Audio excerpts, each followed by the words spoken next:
No अब हम discuss करते हैं ज्वाइन ऑपरेटर इन लिंक क्यू। जो आपके ज्वाइन ऑपरेटर होते हैं दे एसोसिएट और ऑर्गेनाइज डाटा फ्रॉम वन और मोर सोर्सेज। सपोज करो हमारे पास 2 कलेक्शन है और दोनों कलेक्शन के अंदर हमारे पास मैचिंग की है। उस मैचिंग की के थ्रू हम 2 सीक्वेंस को एक सीक्वेंस में कन्वर्ट कर लेते हैं। तो ये है आपका ज्वाइन और group join to data source based on matching keys. जो आपके ज्वाइंस होते हैं ये कौन कौन से होते हैं? आपका एक इनर ज्वाइन होता है, लेफ्ट आउटर ज्वाइन होता है, राइट आउटर ज्वाइन होता है, फुल ज्वाइन होता है एंड क्रॉस ज्वाइन होता है। जो ग्रुप बाय होता है groups element that share A common की। और आप लास्ट आ गया आपके पास जिप। इसमें क्या होता है? We merge two sequence element by element into a single result. तो इसकी प्रैक्टिकल एग्जांपल से मैं आपको आने वाले वीडियो में समझाऊंगा। नेक्स्ट आ गया आपके पास सेट ऑपरेटर। जो आपके सेट ऑपरेटर्स होते हैं दे आर नथिंग, ये आपके मैथमेटिकल सेट ऑपरेटर होते हैं जो हम सीक्वेंस पे अप्लाई करते हैं। तो ये कौन कौन से आपके पास? एक है distinct, union, intersect and except. Distinct क्या करता है? अगर आपकी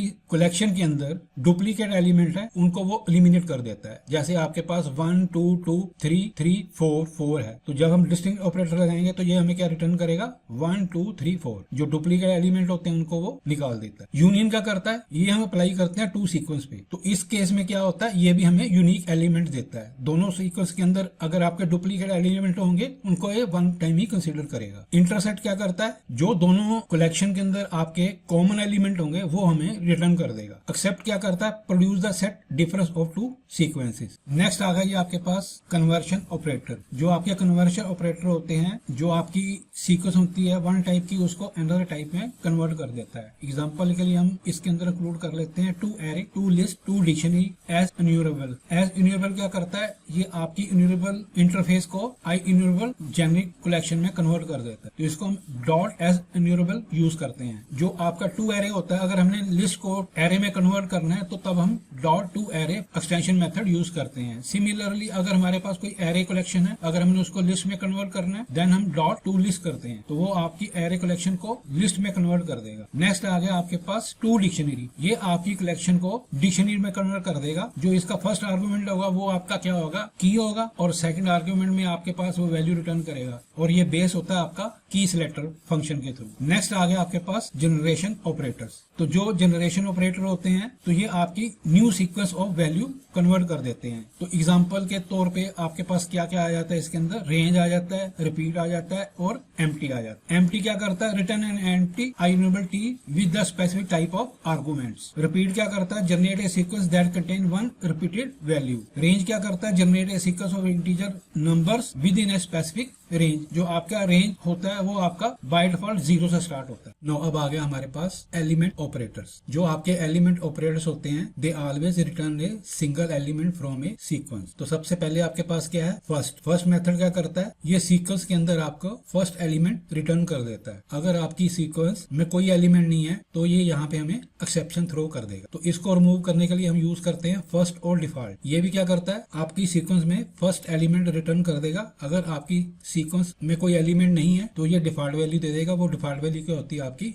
नल। नेक्स्ट आ गया लास्ट। ये सीक्वेंस के अंदर आपको लास्ट एलिमेंट रिटर्न कर देगा। अगर आपकी सीक्वेंस के अंदर कोई एलिमेंट नहीं है तो ये एक्सेप्शन थ्रो करेगा। तो इसको एक्सेप्शन को रिमूव करने के लिए हम लास्ट और डिफॉल्ट यूज करते हैं। तो ये सीक्वेंस के अंदर हमें लास्ट एलिमेंट रिटर्न करेगा। अगर सीक्वेंस आपकी एम्प्टी है देन ये हमें नल वैल्यू रिटर्न करेगा। जो आपका सिंगल है, सिंगल मेथड क्या करेगा? अगर आपकी सीक्वेंस के अंदर सिंगल एलिमेंट है ये हमें रिटर्न कर देगा। अगर उसके अंदर कोई एलिमेंट नहीं है तो ये हमें एक्सेप्शन थ्रो कर देगा। अगर आपने एक्सेप्शन से बचना है देन हम सिंगल और डिफॉल्ट यूज करेंगे। अगर आपकी सीक्वेंस के अंदर सिंगल एलिमेंट नहीं होगा, एम्प्टी होगी, तो वो हमें नल वैल्यू रिटर्न कर देगा। नेक्स्ट आ गया आपके पास एलिमेंट ऐड। तो ये वैल्यू हमें रिटर्न करेगा इसका इंडेक्स।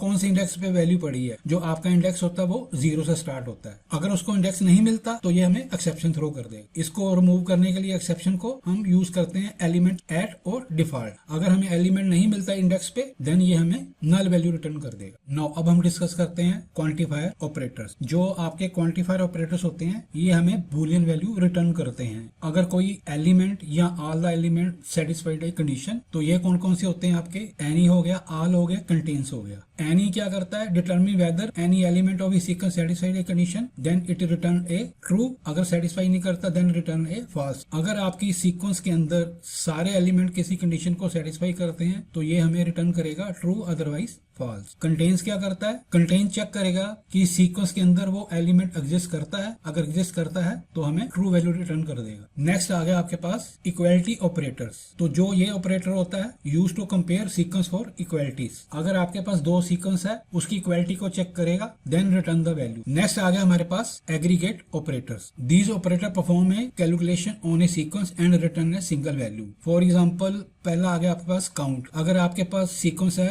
1 2 3 4 5, देन काउंट क्या रिटर्न करेगा? 5 एलिमेंट, यानी कि 5 वैल्यू रिटर्न करेगा। लॉन्ग काउंट जो होता है वो हम लार्ज सीक्वेंस के लिए यूज करते हैं, तो ये हमें लॉन्ग वैल्यू रिटर्न करेगा। सम क्या करेगा? जो आपकी कलेक्शन के अंदर एलिमेंट्स होंगे उन सबका सम करके मेरे को सिंगल वैल्यू रिटर्न कर देगा। मीन क्या करेगा? अगर हमारे पास सीक्वेंस है 1 2 3 4 5, तो ये मेरे को यहाँ पे 1 रिटर्न कर देगा, minimum value in A sequence. Similarly max क्या करेगा? Maximum value in A sequence मेरे को रिटर्न कर देगा। फॉर एग्जांपल 1 से लेके आपके पास 10 तक कलेक्शन है, तो ये मेरे को 10 वैल्यू रिटर्न कर देगा। सिमिलरली जो एवरेज है वो आपके 10 एलिमेंट्स की एवरेज निकाल के मेरे को सिंगल वैल्यू रिटर्न कर देगा। एग्रीगेट क्या करेगा? Applies an accumulate function over a sequence. Last आ गया आपके पास स्पेशल ऑपरेटर्स। कंकेटिनेट, ये आपके दो स्ट्रिंग की वैल्यू को कंकेटिनेट कर देगा। फॉर एग्जांपल अगर मेरे पास फर्स्ट नेम है, लास्ट नेम है, अगर मैंने फुल नेम लेना है तो ये मेरे को फर्स्ट नेम और लास्ट नेम को कंकेटिनेट करके रिटर्न कर देगा। लास्ट आ गया आपके पास default if empty. This operator return the element of the specified sequence और the type parameter default value in a singleton collection if the sequence is empty. तो ये था जी आपके